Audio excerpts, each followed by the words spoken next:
friends, it's Christy. Welcome back to my channel. Today I'm going to be making a card using Lawn Fawn's Would You Be Mine? Totally Awesome and Year 2. So I've stamped those images out on some Spectrum Noir Ultra Smooth Premium White cardstock with Lawn Fawn Jet Black ink, and I'll be coloring with my Copic markers.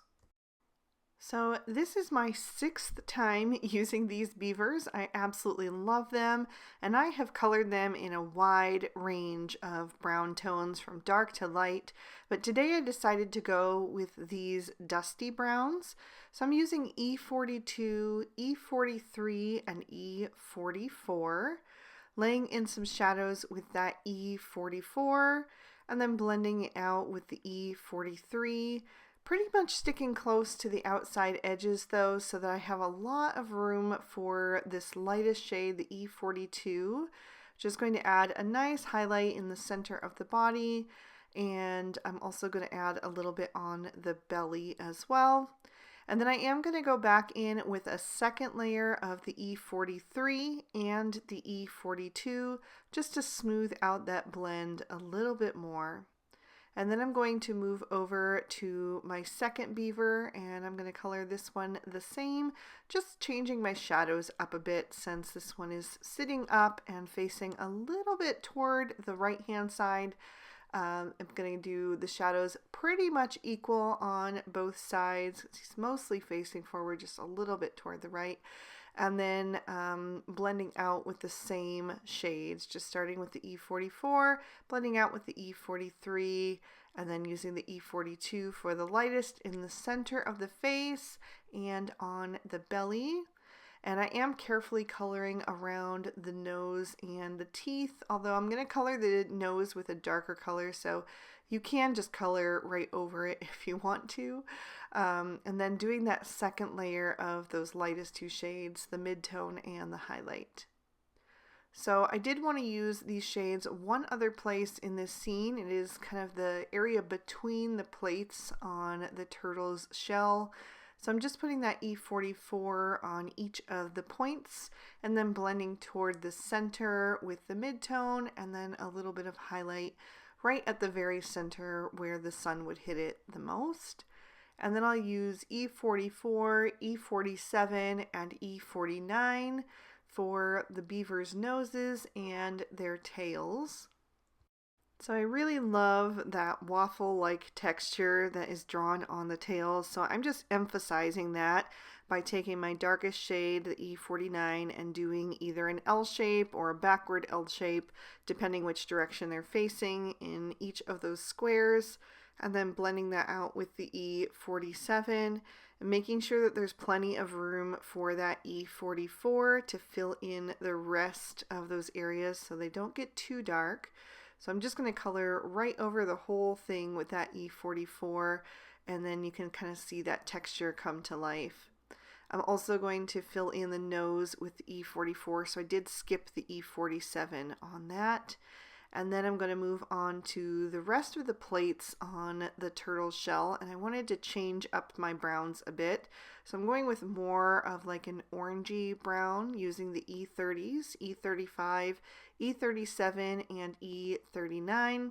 Although the E37 is darker than the E39, and I forgot that for a moment, so I did have to go back and blend out the E37 once again with the E39.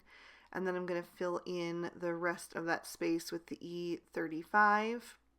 And then I wanted to use these shades somewhere else on the card, so I decided to do my cattails, but I wanted to lighten them up just slightly, so I'm going to add in the E33 and then just leave off the E39. So for those, I'm just starting with the E37, blending out with the E35, and then using the E33 at the top for a highlight. And I kind of reversed which side to put the shadow and highlight on, just kind of depending on which way they were leaning. Then I'm going to bring in YG00, YG01, and YG03 for the turtle's head and feet and tail. I think that vibrant kind of chartreuse green looks really nice with those browns that I used on the shell. Then I'm going to give everybody some rosy cheeks using R20 and blending that out with a touch of R000. And I'll take that R000 and just add a touch of color to the very tips of each of the water lilies.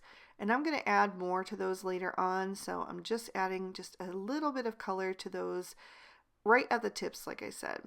And then I'm going to move on to my wood, and I'm going to use E53, E55, and E57 for the bark. I'm using the E57 down at the bottom to add a little shadow, and then kind of tracing the artist drawn lines with that, just really roughly. It doesn't have to be perfect because it is wood, so it has that rougher texture. And I did the big log and then also the two smaller logs up at the top. Then I'll take the E55 and start to blend that out, kind of skipping over some spaces to leave those lighter, just to add that variation into the wood.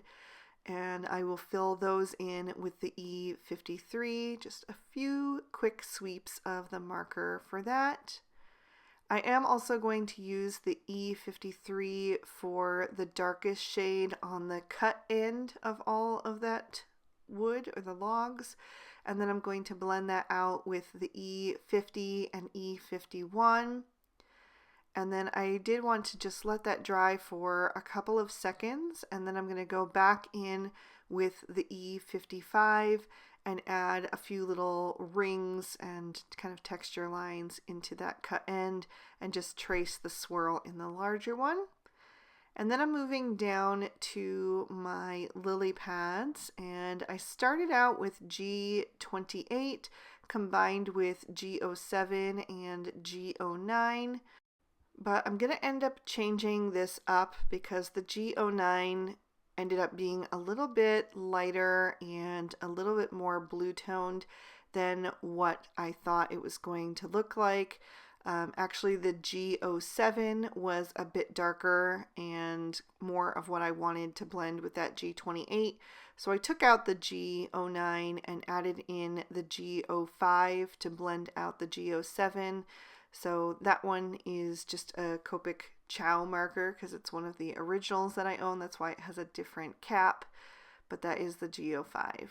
And then I'm going to do the two smaller ones the same, and that is the same exact stamp. I just turned it upside down when I stamped it the second time to give it a little bit of a different look by putting that little cutout piece on the top instead of on the bottom.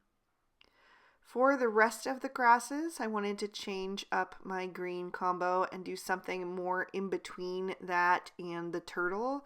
So I went with YG11, YG13, and YG17. So I'm just adding a little YG17 at the base of all of the grasses and the greenery on the cattails, and then blending up toward the top with the YG13. And then I'll fill in the rest of the space there at the very edge with the YG11. And then I'm going to go back to my YG00 and YG01, which were the lightest two shades I used on my turtle. And I'll do my dragonflies with those two shades. And then just add a touch of the YG00 to the opposite end of each of the petals of the water lilies. Then I'm going to take my black Sakura Jelly Roll pen and just go over the eyes of my beaver that has his eyes open to make them nice and bright and shiny, and I will trim these images out with their matching dies. For the background, I'm starting with a piece of Bristol Smooth Surface cardstock, and I'm going to use the Lawn Fawn Cloudy Stencil and some Salvage Patina Distress Oxide ink to create a nice sky. So I'm starting on that stencil and kind of adding the pressure more firmly right at the edge and then lifting up a bit so it gets a little bit softer and hazy as it goes up the panel. And then I'll just turn that stencil so I get a different cloud formation and work my way all the way down that panel, just blending that out and making it nice and soft in between. This ink really does blend well on this cardstock because it's kind of like a slicker surface, so it just helps that ink to glide across the surface and makes it really easy to blend on. So I ended up doing 3 different clouds, and then I realized that the rest of the scene would be below the water line. So I'm just going to add a bit of extra ink at the bottom so those clouds are kind of hazy just like the ones at the top. And then I wanted to add a little bit of extra interest by doing some splatter detail. So I'm pressing some of that Salvage Patina Distress Oxide ink onto an acrylic block, adding some water to it to make it a little bit more fluid, and then picking that up with a thin paintbrush and tapping it off the block so I can get a really fine spray of droplets. And then I'll set that panel aside to dry and switch to a piece of mermaid cardstock. I'm going to add some more Salvage Patina Distress Oxide ink at the top of that to darken up that top edge and emphasize the stitching detail. And it wasn't quite dark enough, so I grabbed my Salty Ocean ink blending tool. I didn't ink it up, I just used whatever was left on that sponge foam and blended on a little bit of extra darkness there, and then switched back to my Salvage Patina ink blending tool to blend that out. So while that background is drying, I'm going to work on my sentiment. I'm taking my Finley's ABCs and spelling out the word dam on some wood grain cardstock, the dark brown color. And I'm just going to tape that into place with some post-it tape, and then I can pop those out of the dies.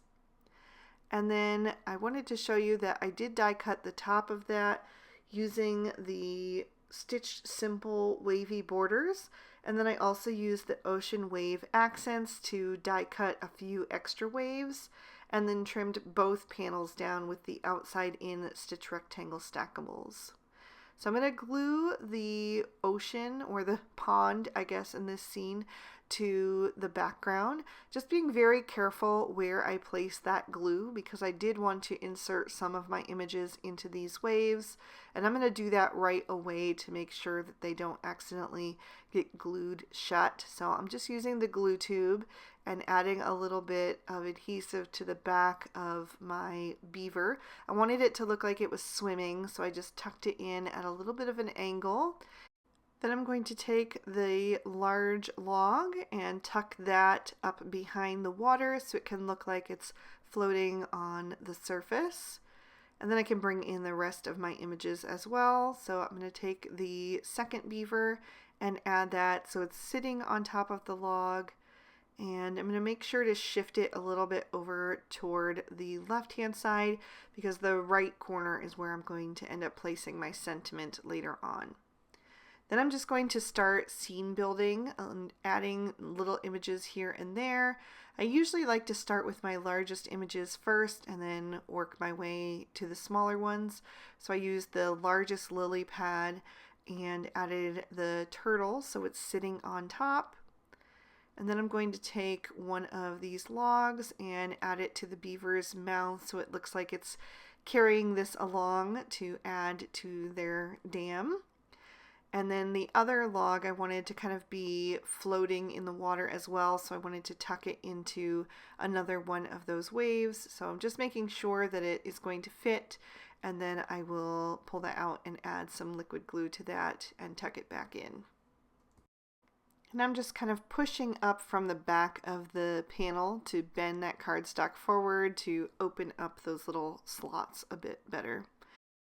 Next, I'll take the other 2 lily pads and use those to kind of fill in some of the empty spaces down at the bottom of the scene and then up toward the top right of the scene, and also adding in some of the cattails. I'm going to tuck those in around that log at the very top.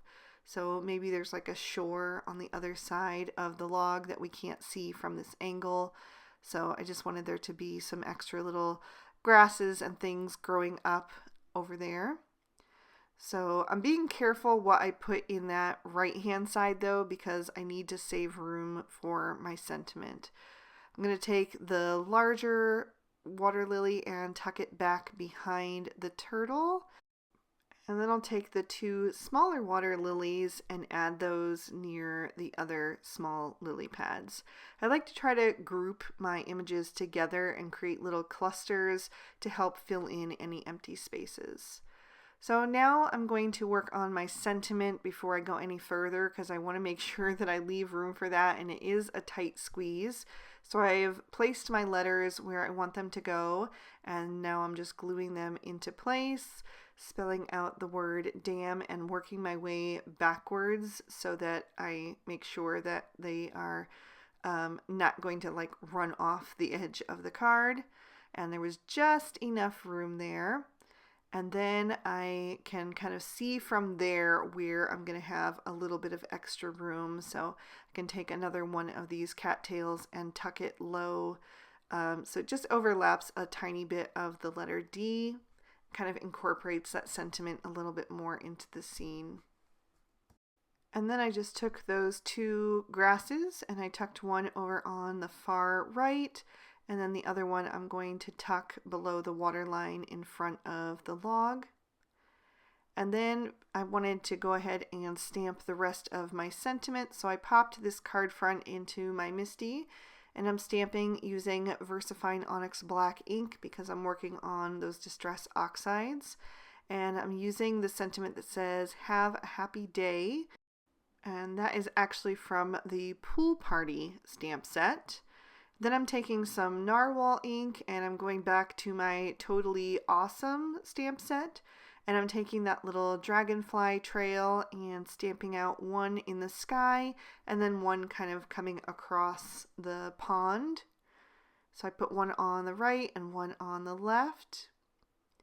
And then I'm going to pop my card base in my MISTI. I'm using cilantro cardstock, which I've scored and folded to a standard A2 size card.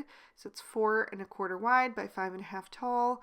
And I'm stamping on the inside using Noble Fur ink. And I did the little frog and dragonfly and the sentiment that said, "You're totally awesome." So we've got a pun on the inside and a pun on the outside, both relating to pond creatures. I glued my focal panel to the card front, which gives it that nice little green edging around that almost acts like a frame. And now I can add my 2 dragonflies to the ends of their trails. And then I decided to switch out that grass on the far right hand side and add another cattail instead. I just felt like it again would incorporate that sentiment a bit more by coming up between the letter M, between the bottom part of it on that right hand side. So I just tucked that in low so that there was enough room for it, and I like that much better. And then I wanted to add a little bit of stickles. Even though this is definitely more of a masculine card, I couldn't resist adding just a tiny bit to the dragonfly's wings and then to the center of the petals of the water lily. But that is going to complete this card, so I am going to lift that up to the camera so you can see all of the detail, catch a little flash of that sparkle and shine, and give you another peek at the inside. This card is also going to be on the Lawn Fawn blog and YouTube channel today, so if you liked it, you can check it out again over there. And please give the video a thumbs up. Make sure that you're subscribed to my channel and that you've got your notification bell turned on so you're always alerted when I post a new video, which is every Monday and Friday. If you're interested in any of these products that I used today, you'll find them all linked in the description bar below. And if you'd like to keep watching, here are 2 other videos that I thought you might also enjoy. You can click on either one to check them out. Thank you so much for spending your time with me. I'll see you soon in another video. Bye-bye.